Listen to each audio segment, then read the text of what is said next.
ইতিপূর্বে উপদেষ্টা মাহফুজ আলমের উপর যুক্তরাজ্য এবং যুক্তরাষ্ট্রে পৃথকভাবে আওয়ামী গণহত্যাকারী লীগ হামলা করার চেষ্টা চালিয়েছিল এবং তারা বাংলাদেশ কনসুলেট অফিস ভাঙচুর চালিয়েছিল। কিন্তু সেই ইস্যুতেও আমরা অন্তর্বর্তীকালীন সরকারের তরফ থেকে কোনো দৃঢ় পদক্ষেপ আমরা দেখি নাই, তেমন কোনো দেখি নাই, যার ফলশ্রুতিতে আজ আমরা দেখতে পেলাম অভ্যুত্থানের প্রথম রাজবন্দী আক্তার হোসেনের দিকে ডিম ছুড়ে মারা হয়েছে এবং তাসনিম জারার প্রতি অশ্লীল অশ্রাব্য মন্তব্য ছুড়ে দিয়েছে আওয়ামী লীগ।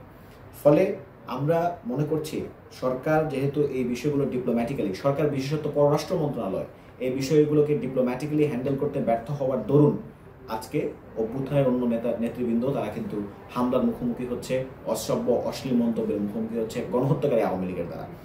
এর মধ্য দিয়ে আমরা মনে করতে চাচ্ছি না, কিন্তু মনে করতে হচ্ছে যে সরকার অভ্যুত্থানের নেতাদেরকে পর্যদস্ত করার জন্যই বারবার ঠেলে দিচ্ছে। এর পাশাপাশি আরেকটা বিষয় খুব গুরুত্বপূর্ণ এখানে, সেটি হচ্ছে আওয়ামী লীগ ইতিপূর্বে দেশে তার একটা এক্সট্রিমিস্ট সংগঠন ছিল, দেশে তার একটা সন্ত্রাসী সংগঠন ছিল, গণহত্যাকারী সংগঠন ছিল। এখন তারা তাদের এই যে সন্ত্রাস, গণহত্যা, তাদের যে মাফিয়া সংস্কৃতি, সেটাকে তারা এখন আন্তর্জাতিক পরিসরে তারা বিস্তৃত করেছে, যেটা আমরা যুক্তরাজ্যে দেখেছি, যেটা আমরা যুক্তরাষ্ট্রে দেখেছি।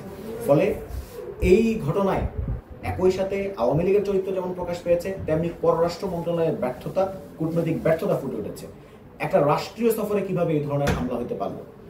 পররাষ্ট্র মন্ত্রণালয়ে অবশ্যই দেখা উচিত বাংলাদেশের দূতাবাসগুলোতে, কনসুলেট অফিসগুলোতে, ইউএসএতে কারা সেখানে বসে আছে, তারা কি কোনো ব্যবস্থা নিতে পেরেছে কিনা। আপনি যদি দেখে থাকেন প্রত্যেকটা হামলাকারীর কিন্তু ভিডিও খুব দেখা যাচ্ছে, স্পষ্ট তাদের চেহারা দেখা যাচ্ছে। তাহলে যাদের চেহারা দেখা যাচ্ছে তাদেরকে আইডেন্টিফাই করে অনতিবিলম্বে যদি আইনের মুখোমুখি করা না যায়, তাহলে বুঝতে হবে যে সর্ষের ভিতরে ভূত আছে। তার মানে হচ্ছে বাংলাদেশ কনসুলেট অফিস, এখানে বাংলাদেশে যারা দূতাবাস আছে তাদের মধ্যে কোনো সমস্যা আছে।